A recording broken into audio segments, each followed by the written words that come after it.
जय माता दी। प्रेम से बोलिए संतोषी माता की जय। आज शुक्रवार के पावन दिन आइए श्रद्धा और विश्वास के साथ संतोषी माता की व्रत कथा का श्रवण करते हैं।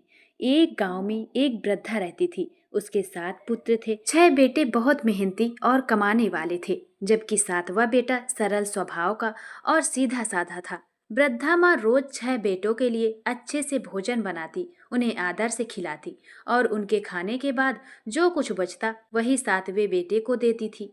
वह बेटा भोला था, मन में किसी प्रकार का संशय नहीं रखता था। एक दिन उसने अपनी पत्नी से कहा कि उसकी माता उससे कितना प्रेम करती है। पत्नी ने कहा कि प्रेम कैसा, वह तो सबका बचा हुआ भोजन तुम्हें देती हैं।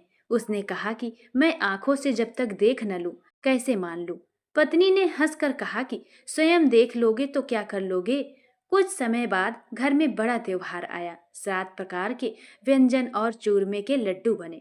उस दिन वह सिर दर्द का बहाना कर रसोई घर में पतला कपड़ा ओढ़कर लेट गया और सब कुछ देखने लगा। 6 भाई आए। माँ ने उनके लिए सुंदर आसन लगाए, स्वादिष्ट भोजन परोसा और आग्रह पूर्वक खिलाया। जब वे भोजन करके चले गए तब माँ ने उनकी झूठी थालियों में से लड्डू के टुकड़े उठाकर एक लड्डू बनाया और साफ करके 7वें बेटे को पुकारा, उठ बेटा, अब तू भी भोजन कर ले, तेरे 6 भाई भोजन कर चुके हैं। उसने कहा, मुझे भोजन नहीं करना, मैं परदेश जा रहा हूँ। माँ ने कहा, कल जाता हो तो आज ही जा। उसने कहा, हाँ हाँ, मैं आज ही जाता हूँ। वो इतना कहकर घर से निकल पड़ा। चलते समय उसे अपनी पत्नी की याद आई। वह गौशाला में कंडे थाप रही थी। उसने कहा कि उसके पास देने के लिए कुछ भी नहीं, बस एक अंगूठी है, पर पत्नी को देकर बोला कि कोई वो भी निशानी मुझे दे। पत्नी ने गोबर से भरा हाथ उसकी पीठ पर रख दिया और वह आगे बढ़ गया। वह दूर देश पहुंचा। वहां एक साहूकार की दुकान पर नौकरी मांगी। साहूकार ने काम देखकर दाम देने की बात कही। वह सुबह से रात तक मन लगाकर काम करने लगा। थोड़े ही समय में हिसाब किताब और देन लेन में निपुण हो गया। सेठ उसके काम से बहुत प्रसन्न हुआ और कुछ ही महीनों में उसे साझेदार बना लिया। वर्षों बीते और वह एक प्रतिष्ठित व्यापारी बन गया। सेठ ने पूरा कारोबार उसी के हवाले कर दिया। इधर उसकी पत्नी पर दुखों का पहाड़ टूट पड़ा। सास ससुर उससे कठोर व्यवहार करते, दिन भर काम कराते और जंगल से लकड़ी लाने भेजते। खाने को बूसी की रोटी और टूटे नारियल के खोपड़ी में पानी दिया करते। इसी तरह उसका दिन बीतता रहा। एक दिन लकड़ी लाते समय उसने रास्ते में कुछ स्त्रियों को संतोषी माता का व्रत करते देखा। उसने उनसे विनम्रता से पूछा कि यह व्रत किसका है और इससे क्या फल मिलता है।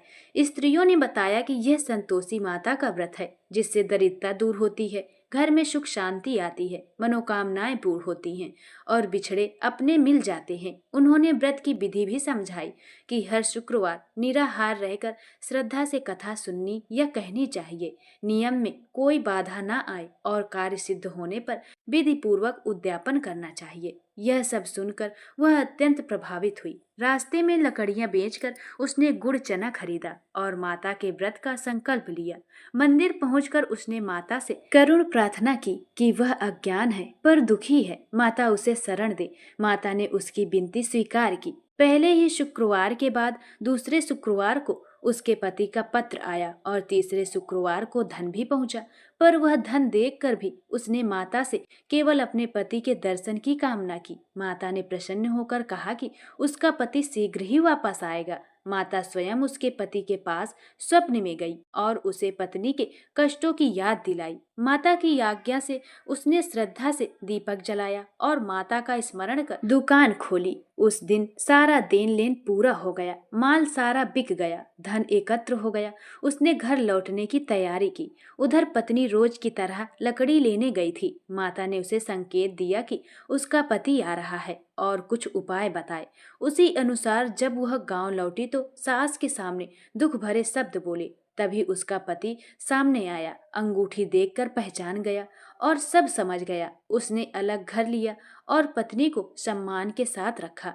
घर में सुख समृद्धि लौट आई। कुछ समय बाद पत्नी ने माता का उद्यापन किया, पर अनजाने में नियम में भूल हो गई। माता अप्रसन्न हुई और थोड़ी कठिनाई आई। पत्नी ने सच्चे मन से क्षमा मांगी और फिर से नियम पूर्वक उद्यापन किया। इस बार माता प्रसन्न हुई कुछ समय बाद उसे सुंदर पुत्र की प्राप्ति हुई।